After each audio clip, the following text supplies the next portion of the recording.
சில நேரங்களிலே நீங்கள் பரிசுத்த ஆவியின் கனிகளை வெளிப்படுத்த நான் பிரித்து சொல்லுகிறேன் என்று நீங்கள் குழப்பிக் கொள்ளாதீர்கள். அன்பை வெளிப்படுத்துகிறீங்க. ஆவியின் கனினா அன்பு, சந்தோஷம், சமாதானம், இவைகளை ஒரு இடத்துல வெளிப்படுத்துகிறீங்க. கர்த்தருடைய வார்த்தை அங்கே நீங்கள் என்ன செய்கிறீங்க? அவைகளில் நிற்க முடிகிறதா? அதை நம்ம என்ன செய்கிறோம்? விட்டு விடுகிறோம். அன்பை பிடித்து கொள்ள வேண்டும் என்று சொல்லி ஒரு புறஜாதியானோட உறவிலே போய் அந்த இடத்துல அன்பை பிடித்து நிற்கிறோம். நான் சொல்ல வருகிற கருத்து உங்களுக்கு புரிகிறதா? ஆவியின் கனி அன்புன்னு சொல்லியிருக்காரு. புறஜாதியானார்கிட்ட அந்நிய நுகத்தில் அவிசுவாசியோட பிணைக்கப்படாதுன்னு ஆண்டு சொல்லியிருக்காரு. அது கர்த்தருடைய வார்த்தை. அது கன்மலையாகிய கிறிஸ்து. அந்த கன்மலையாகிய கிறிஸ்துவை டினை பண்ணிட்டு உனக்குள்ளே நீ பார்க்கிற காரியம் அன்புன்னு சொல்லிட்டாருன்னு சொல்லிட்டு நீ அந்நிய நுகத்தில் பிணைக்கப்படும் போது உனக்குள்ளே தேவனுடைய மகிமை வெளியே போகுது. கொஞ்சம் கொஞ்சமாக பிரச்சனைகளை பிசாசுக்கு கொஞ்சம் இடம் கொடுத்தீங்கன்னா அவன் வந்து முழுமையாக உங்களுக்குள்ளே உட்கார்ந்து கொள்ளுகிறான். நான் சொல்லுகிற காரியத்தை நீங்கள் புரிந்து கொள்ளுகிறீர்களா? நிறைய பேர் சொல்கிறாங்க கற்பனைகள் தேவையில்லை என்று. அழகாக அந்த கற்பனைகள் தான் கர்த்தர் நம்முடைய பிதா. அவர் நமக்குள்ளே இல்லைன்றான். எப்படி இல்லைன்னு சொல்கிறான்னு தெரியல. 2 கற்பனையில் தீர்க்க தரிசனங்களும் நியாயப்பிரமாணம் முழுமையும் உனக்குள்ள நிறைவேறுன்றாரு. அதுதான் பிதா. திருத்துவமாக மட்டும்தான் நமக்குள்ள வேலை செய்கிறாரு. நான் அதை இப்பொழுது உங்களுக்கு சொல்ல போகிறேன். கர்த்தருடைய பிள்ளையே, மத்தேயு சுவிசேஷம் 26வது அதிகாரம் கடைசி 3 வசனங்களிலே சொல்றாரு, முழு இருதயத்தோடும் முழு ஆத்மாவோடும் முழு மனதோடு என்னில் அன்பு கூறு, உன்னை போல பிறனை நேசி. இந்த 2 கற்பனையில் நியாயப்பிரமாணம் முழுமையும் தீர்க்க தரிசனங்கள் முழுமையும் உனக்கு வந்து நிறைவேறும் சொல்றார். அவரிடத்திலே முழு ஈடுபாடோடு உங்களால் அன்பு கூற முடிகிறதா? ஒரு வேளை இப்படி ஒரு உதாரணமாக சொல்லுகிறேன், யாரும் கோவித்து கொள்ளாதீர்கள். ஒரு ஆஃபீஸருக்கு முன்னாடி நம்ம எழுந்து நிற்கிறோம். அவர் ஒரு கணம் பொறிந்தன ஆஃபீஸர். வேலையில் டீப்ரமோட் பண்ணிடுவான், நெகட்டிவ் பாயிண்ட்ஸு போட்டுருவான். சர்ச்சில் உட்காந்து வாட்ஸ்அப் பார்க்குறோம், சர்ச்சில் உட்கார்ந்து ஆராதனை செய்கிறோம். வீட்டுக்கு ஒருத்தர் வந்தால் நம்ம என்ன செய்வோம்? உட்காந்துட்டே, எவ்வளோ சுகவீனமாக இருந்தாலும் உட்காந்துட்டே வாங்கன்னு சொல்லிடுவோமா? ஒரு மாப்பிள்ளை வீட்டுக்குள்ளே வராங்க, நம்ம உட்காந்துட்டே வாங்க வாங்கன்னு சொல்லுவோமா? ரொம்ப சுகவீனமாக இருந்தால் நம்ம என்ன செய்வோம்? எந்திரிக்காமல் வாங்கன்னு சொல்லுவோம். உனக்குள்ளே இந்த முழு அன்பு, முழு பலத்தோடு அவரிடத்துல அன்பு, முழு மனதோடு அவரிடத்துல அன்பு கூர்ந்தா நீ அதை என்ன செய்ய மாட்ட? அவருக்கு செய்ய மாட்ட. கர்த்தருடைய பிள்ளையே, இது எப்படி வரும்? இது எப்படி உங்களுக்குள்ளே வேலை செய்யும்? இதைத்தான் ஆண்டவர் சொன்னார், பேதுருவே, சீமோனே, யோனாவின் குமாரனாகிய சீமோனே, நான் உன்னை பேதுருவா என்ன செய்கிறேன்? மாத்துறேன். ஏன் மாத்துறேன்னு ஆண்டவர் சொல்கிறார். லூக்கா 6ஆம் அதிகாரம் 48வது வசனத்தை வாசிக்க கேட்கலாம் சீக்கிரமா. ஆழமாய் தோண்டி, நல்ல கவனமாய் கேளுங்க. ஆழமாய் தோண்டி கற்பாறையின் மேல் அஸ்திவாரம் போட்டு வீடு கட்டுகிற மனுஷனுக்கு ஒப்பாய் இருக்கிறான். பெருவெள்ளம் வந்து நீரோட்டம் அந்த வீட்டின் மேல் மோதியும் அதை அசைக்க கூடாமற் போயிற்று. ஏனென்றால் அது கன்மலையின் மேல் அஸ்திவாரம் போடப்பட்டிருந்தது. கரங்களை தலைக்கு மேல தட்டுங்க. அதுல ஆண்டவர் புத்தி உள்ள மனுஷன், புத்தி இல்லாத மனுஷனை பத்தி பேசுறார். புத்தி உள்ள கன்னிகை, புத்தி இல்லாத கன்னிகை பற்றி அங்கே பேசுகிறார். புத்தி உள்ள சபை, புத்தி இல்லாத சபையை பற்றி பேசுகிறார். அதில் என்ன சொல்கிறாருன்னா, கன்மலையின் மேல் ஆழமாய் தோண்டி, நீ இப்படி பண்ணினா நீ கன்மலையின் மேல் வீட்டை கட்டுற. பேதுருவை பார்த்து சொல்கிறாரு, ஓ மேலே என் சபையை கட்டுறேன், உன்னை வந்து எது மேற்கொள்ளாது? பாதாளத்தின் வாசல். உன்னை என்ன செய்யாது? அடிச்சுட்டு போகாது. பாதாளத்தின் வாசலை யார் ஜெயித்திருக்காரு? யாரு? சு சு அப்படின்னா இயேசு கிறிஸ்து. இயேசு மட்டும்தான் ஜெயிச்சிருக்காரு. வேற யாருமே பாதாளத்தின் வாசலை ஜெயிக்க முடியல.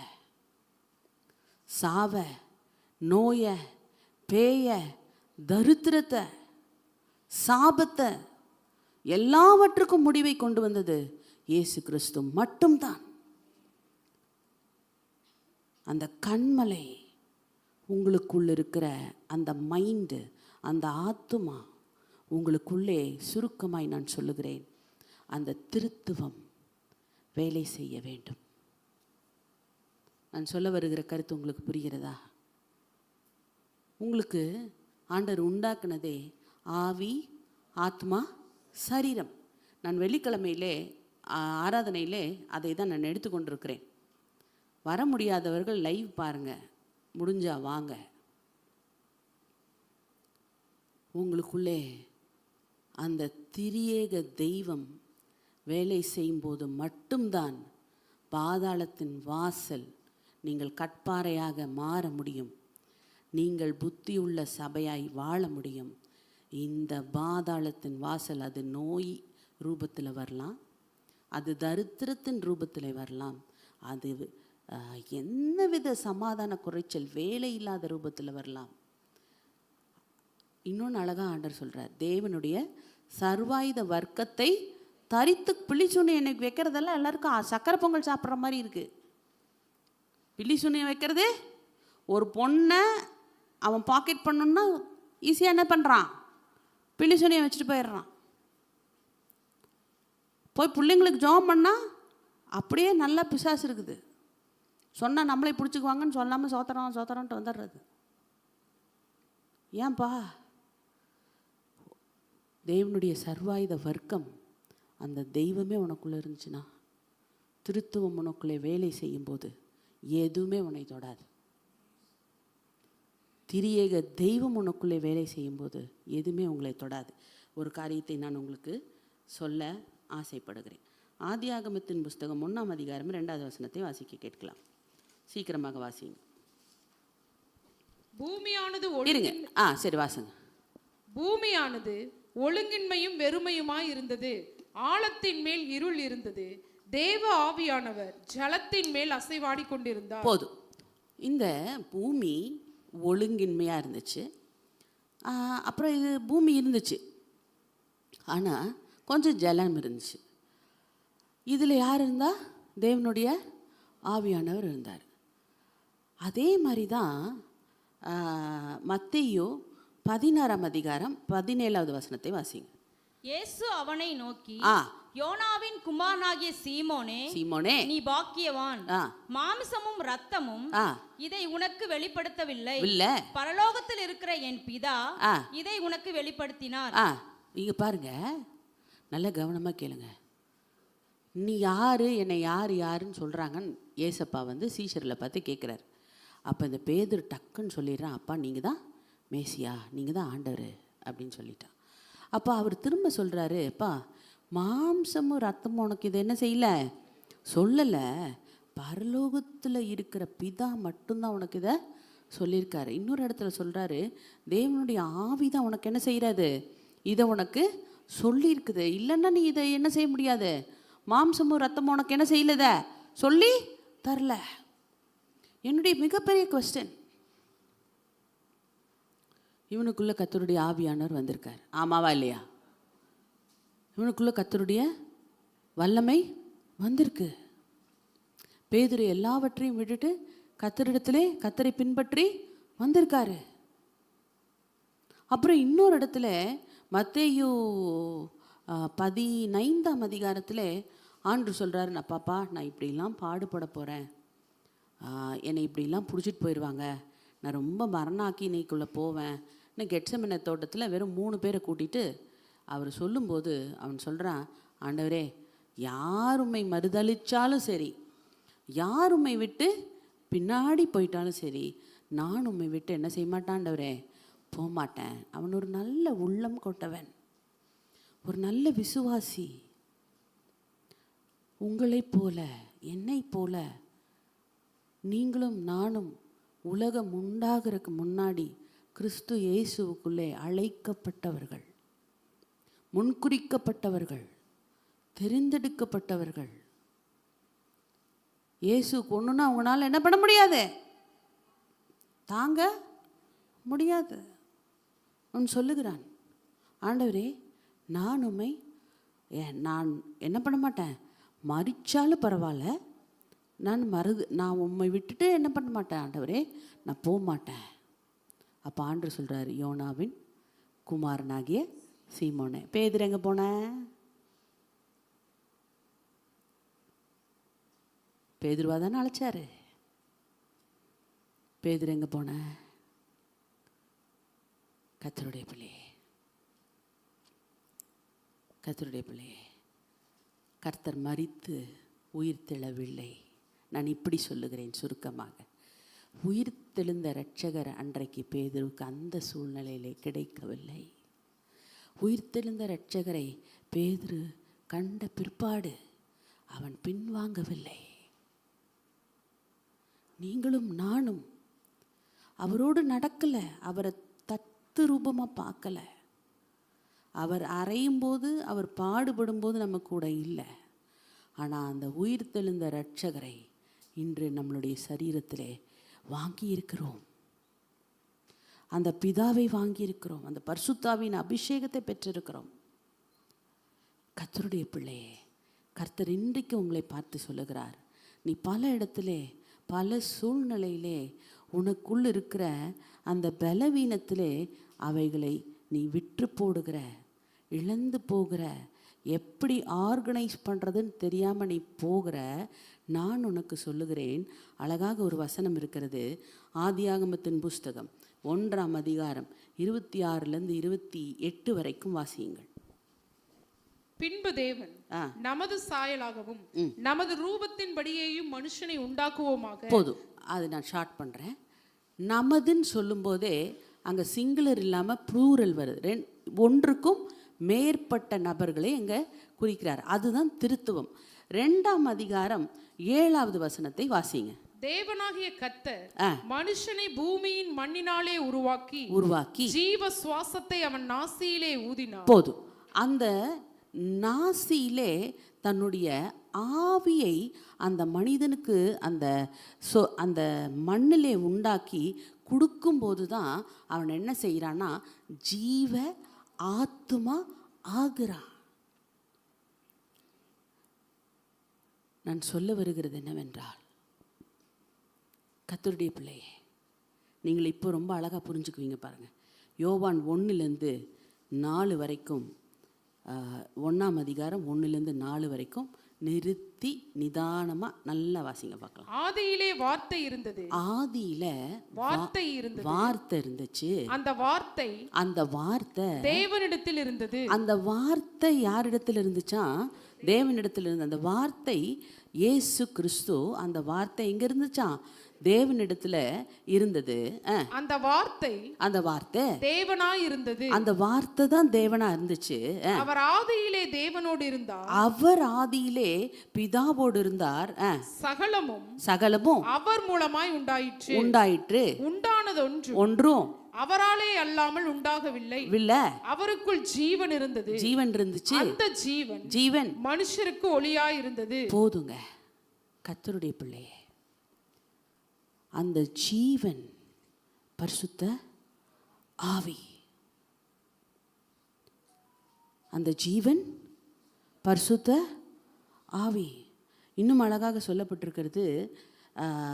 கர்த்தர் சொல்றாரு, நான் போவேனாகில் தேற்றரவாளனாகிய யோவான் 16:7 வாசித்துக் கொள்ளுங்கள். பரிசுத்த ஆவி நான் உங்களிடத்துல கொடுக்குறேன். அது அவர் எப்படி ஒர்க் பண்ணுவார்? அதுதான் இங்கே சொல்றாரு யோவான்ல. உனக்குள்ள இருள் எங்கே வருது, நீ எப்படி ஒர்க் பண்ண, எப்படி நீ செயல்படணும்னு தெரியாமல் இருக்க, அந்த இடத்துல நீ என்ன வார்த்தை பேசணும், நீ என்ன மாதிரி பிஹேவ் பண்ணணும், எப்படி நீ நடந்துக்கணுன்றத உனக்குள்ளே இருக்கிற அந்த திருத்துவ தெய்வம் வெளிப்படுத்தும்னு சொல்கிறார். ஒரு மனிதன் திரும்ப ஆண்டவரிடத்துல போகும்போது அவன் செய்த கிரியைகள் மட்டும்தான் அவனோடு போகும்னு பைபிள் சொல்லுது. இந்த பூமியிலே உங்களுக்கு நன்மையும் தீமையும் எப்படி நிர்ணயிக்கப்படுகிறதா? நீங்கள் செய்கிற கிரியைகள் வைத்து தான் அவைகள் நிர்ணயிக்கப்படுகிறது. நீங்கள் நன்மைக்கு ஏதுவான கிரியைகளை செய்யும்போது உங்களுக்கு நன்மையான பலன்களை கர்த்தர் கொடுக்கிறார். தீமைக்கு ஏதுவான கிரியைகளை செய்யும்போது தீமையான பலன்களை வருவித்துக் கொள்கிறீர்கள். கர்த்தருடைய பிள்ளையே, லூக்காவின் சுவிசேஷம் 12ஆம் அதிகாரம் 32வது வசனத்திலே அழகாக சொல்லப்பட்டிருக்கிறது. பயப்படாத. வாசிங்கம்மா, எடுத்துட்டீங்களா? வாசிங்க. பயப்படாதே, பயப்படாத சிறு மந்தையே, சிறு மந்தைய, உங்களுக்கு ராஜ்யத்தை கொடுக்க. உங்களுக்கு ராஜ்யம்னா அந்த கர்த்தர் ஒர்க் பண்ற ஆளுகை, அவர் ஒர்க் பண்ற சிஸ்டம், அவர் பண்ற டீலிங். அவர் எப்படி பேதுரு இவ்வளோ பரிசுத்த ஆவி அவருக்குள்ளே இருந்துச்சு. அவர் ஆண்டவரை உண்மையாக நேசித்ததுனால தான் பேதுரு சொல்கிறாரு, நான் மரணத்திலும் நான் பின்பற்றுவேன். அப்புறம் பேதுரு என்ன பண்ணுறாரு, பிலாத்துனுடைய அரண்மனைக்கும் என்ன செய்கிறாரு, பின்தொடர்ந்து போகிறாரு.